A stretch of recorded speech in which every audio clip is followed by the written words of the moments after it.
घमंडी शेरनी का हुआ घमंड चूर चूर।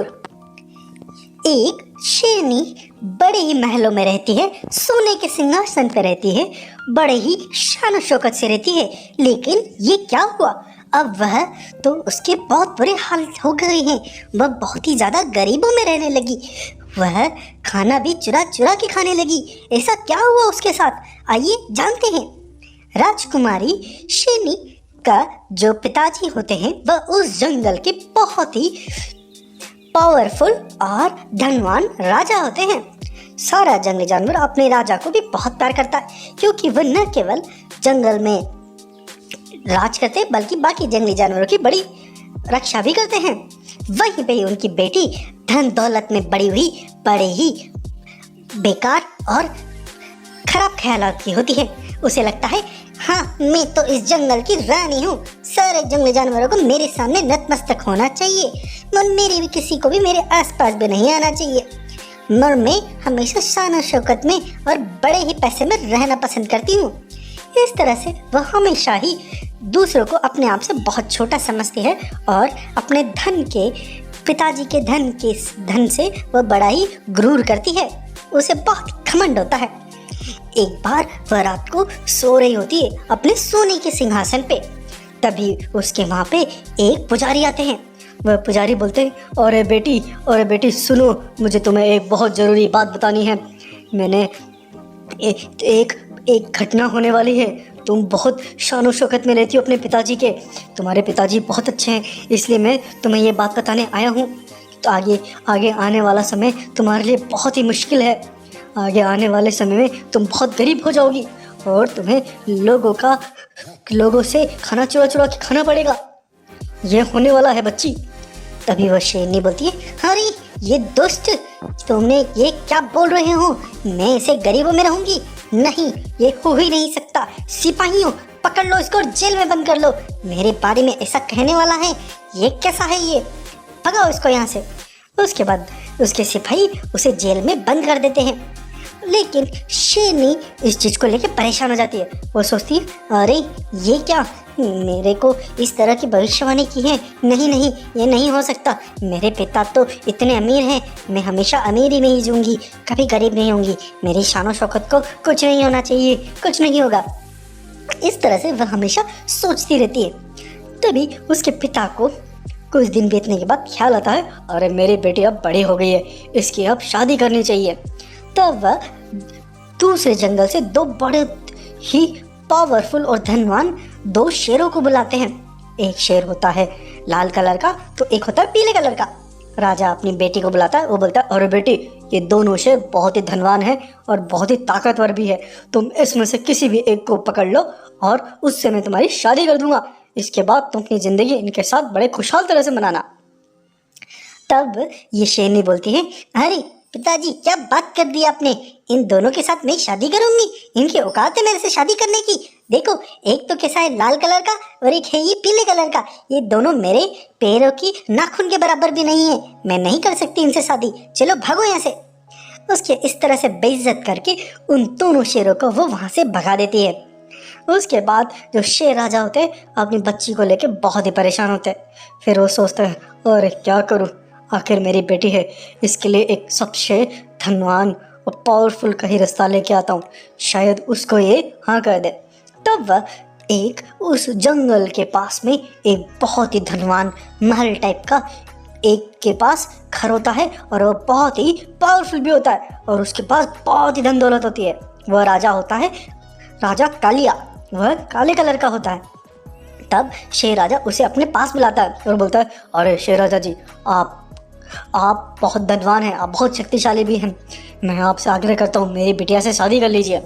और उसके बाद वो अपनी बेटी को बुलाता है और बोलता है, बेटी देखो, ये बहुत अमीर है, ये देखो यहाँ पे आए हैं, देखो कितने सारे हीरे जवाहरात लेके आए हैं, ये तुम इनके साथ रहोगी तो बहुत खुश रहोगी। उसके बाद जब शेरनी होती है उसे देखती है तो वो बोलती, अरे ये क्या, ये तो काला का लूटा है, मैं इसके साथ शादी नहीं कर सकती। आईने में अपनी शक्ल देखिए, तुमको मेरे आसपास भी नहीं भटकना चाहिए, तुम्हारी परछाई भी मेरे खूबसूरती को दाग लगा रही है, भाग जाओ यहाँ से, मेरे पास भी मत आना। अपने बेटी के इस तरह के व्यवहार को देख के वो बड़ा ही दुखी हो जाता है और वो उस कालिया से माफ़ी मांगता है और उसको विदा करता है। उसके कुछ दिन बीत जाने के बाद वह शेर एक सफ़ेद कलर का बहुत ही सुंदर सा शेर को लेके आता है और अपनी बच्ची को बोलता है, अरे बेटी सुनो, देखो अब ये आखिरी रिश्ता बचा है, ये बहुत सुंदर भी है, इसके बाद कोई भी रिश्ता नहीं है। अगर तुम इससे शादी नहीं करोगे तो तुमको अब जिंदगी भर के लिए कुंवारा रहना पड़ेगा। मेरी बात मानो, इसे कर लो। ये बात सुन के उसकी बेटी को सोचती है, अरे अरे मैं ज़िंदगी भर ऐसे कुंवारी रहूँगी, नहीं नहीं, मुझे इससे शादी कर लेना चाहिए, ये दिखने में तो बहुत सुंदर है, बहुत धनवान भी होगा। फिर वह उस सफ़ेद कलर के बहुत ही सुंदर से शेर से शादी कर लेती है। उसके बाद जो शेर राजा होते हैं वह अपने उस सफ़ेद शेर और अपनी बेटी को विदा करता है।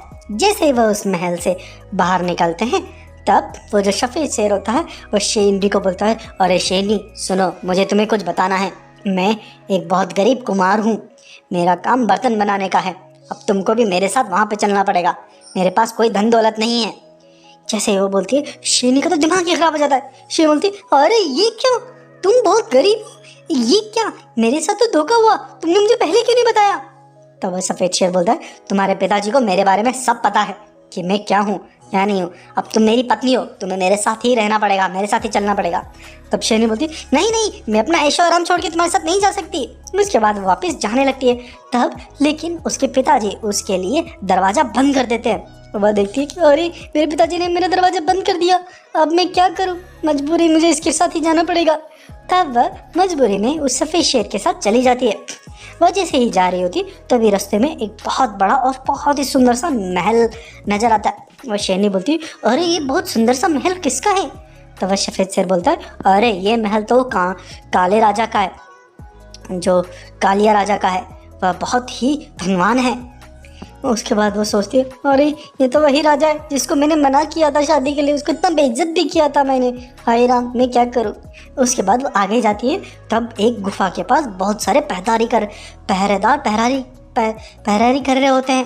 तब बोलती है, अरे ये क्या, ये किस चीज़ की पहरेदारी कर रहे हैं।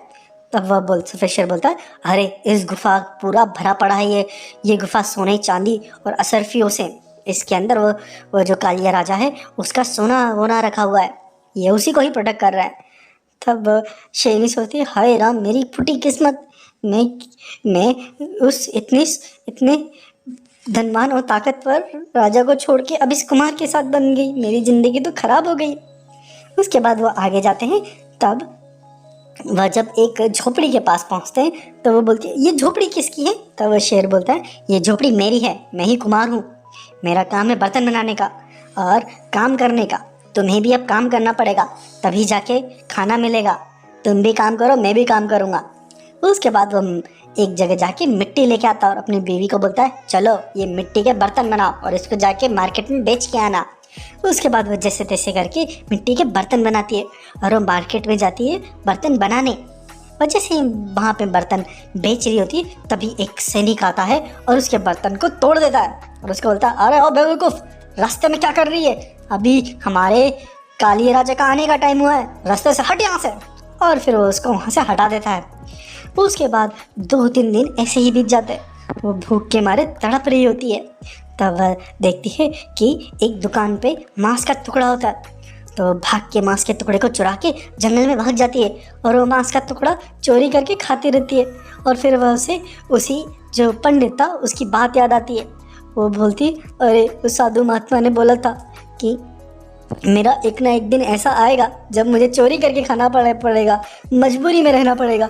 सच सही हुआ, अरे मैं शायद उसी के पास चलती हूँ, शायद वो कोई उपाय बताए।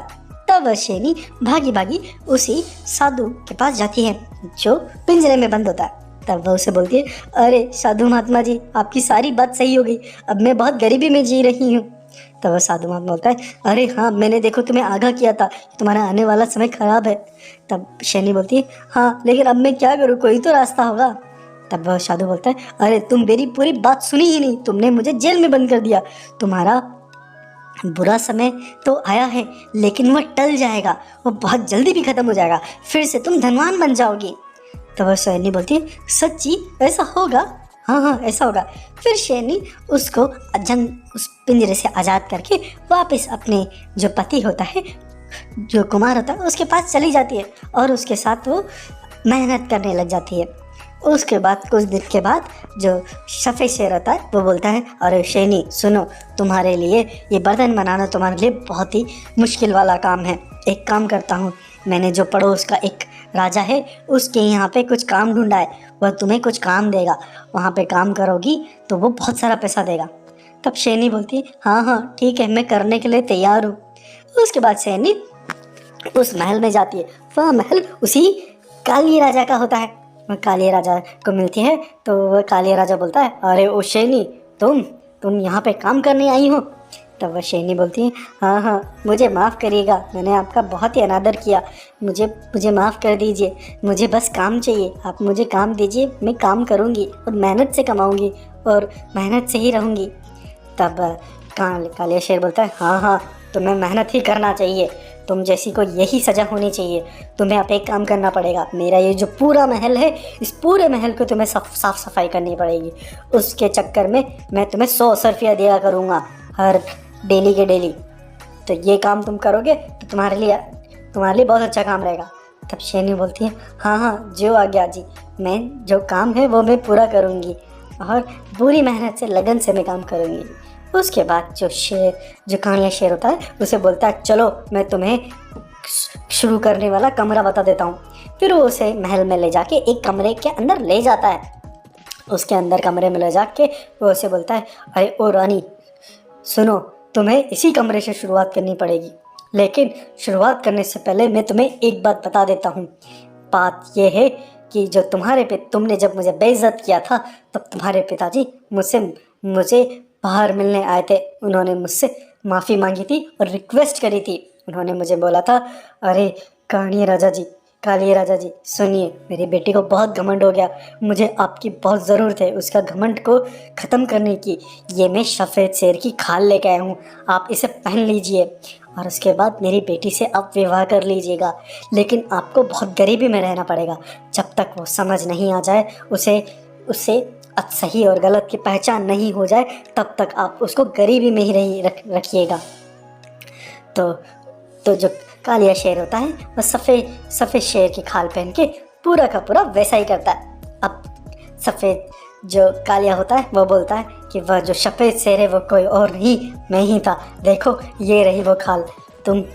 तुमको कुछ दिन मैंने गरीबी में रखा, लेकिन अब तुम गरीबी में रहोगी नहीं, क्योंकि तुम्हें तुम्हारी किए का पश्चाताप हो चुका है। अब तुम मेरी रानी हो, तुम्हें इस महल में रहना होगा, तुम इस महल की रानी बन के रहोगी। तो वह शेरनी बोलती है, अरे सच्ची मैं अब इस महल की रानी हूँ, मुझे वो गरीबी में नहीं जाना पड़ेगा, आपने मुझे आंखें खोल दी, आपका बहुत बहुत धन्यवाद। आप जैसा पति पाके के तो मैं धन्य हुई, आपसे मैं कभी घमंड नहीं करूँगी। लेकिन अब मैं एक काम करा करूँगी, मुझे अब लोगों की सेवा करनी है, जो गरीब हैं उन सब की मुझे सेवा करनी है। अब प्लीज़ मुझे इस काम के लिए आप अनुमति दीजिए। तब वह शेर बोलता है, हाँ हाँ रानी क्यों नहीं, तुम ज़रूर गरीब लोगों की मदद करो। आज से हम डेली जंगल में घूमेंगे और जो गरीब हमें मिलेगा उसकी हम मदद करेंगे। इस तरह से वह शेरनी और वह कालिया शेर खुशी खुशी जंगल में रहने लग जाते हैं। इस तरह से इस कहानी का था अंत। जादुई भेड़िए की कहानी। एक जंगल में एक बड़ा सा शेर होता है। वह शेर वाइट कलर का होता है, सफ़ेद कलर का। वह शेर अपने जंगल में अपने जानवरों के साथ बड़े प्यार से रहता है। उसका एक सेनापति भी होता है जो होता है बाघ। और ये जो शेर होता है वह बहुत समझदार और बहुत ही बुद्धिमान होता है। उसकी बुद्धिमानी की वजह से जंगल बहुत अच्छे से रहता है। और जो बाघ होता है वह उसका बहुत ही वफादार होता है।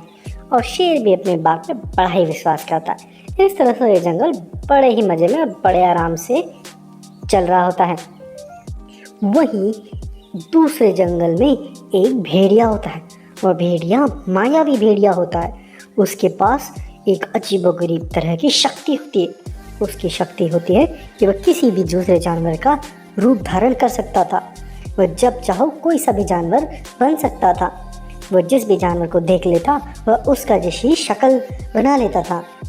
ऐसे ही अपनी इन शक्तियों की वजह से वो जिस जंगल में जाता उस जंगल में कोहराम मचा देता, सभी जानवरों में आपस में लड़ाई शुरू करवा देता। लड़ाई जंगलों में इस तरह की लड़ाई और मारकाट होने से उस जंगल को बर्बाद करने से उसकी शक्तियाँ बढ़ती जाती थी। इस वजह से वह एक जंगल के बाद एक जंगल ढूंढता और उस जंगल में इस तरह की लड़ाइयाँ करवाते रहता, उस जंगल में मारकाट करते रहता। जिस जंगल से गुजरता उस जंगल में खून की नदियाँ बह जाती थी, सारा जंगल बर्बाद कर देता था वो। इस तरह से बर्बाद करते करते वह इस जंगल में आता है जहाँ पे वह शेर होता है। वह देखता है कि अरे ये जंगल बड़ा ही फल फूल रहा है, इस जंगल पे मैं भी अपनी मायावी शक्तियों का यूज करके इस जंगल को भी बर्बाद कर देता हूँ। अगर मैं इस जंगल को बर्बाद कर पाया तो बहुत मज़ा आ जाएगा। तब वह उस जंगल में जाता है तो वह देखता है कि एक हाथी और हिरण में बहुत अच्छी दोस्ती होती है, बड़े ही प्यार से रहते हैं। तब वह सोचता है क्यों ना पहले इन दोनों की दोस्ती में दरार डालता हूँ। तब वह क्या करता है, हाथी जब आ रहा होता है तब वह उसके दोस्त हिरण का रूप धारण करके उसका रूप करके हाथी के पास पहुंचता है और हाथी के पास जाके बोलता है अरे हो हाथी, किधर जा रहा है मोटे कहीं के भैंसे। तब हाथी बोलता अरे भाई ये क्या, तू मुझे ऐसे क्यों बोल रहा, तू तो मेरा बहुत अच्छा दोस्त है ना।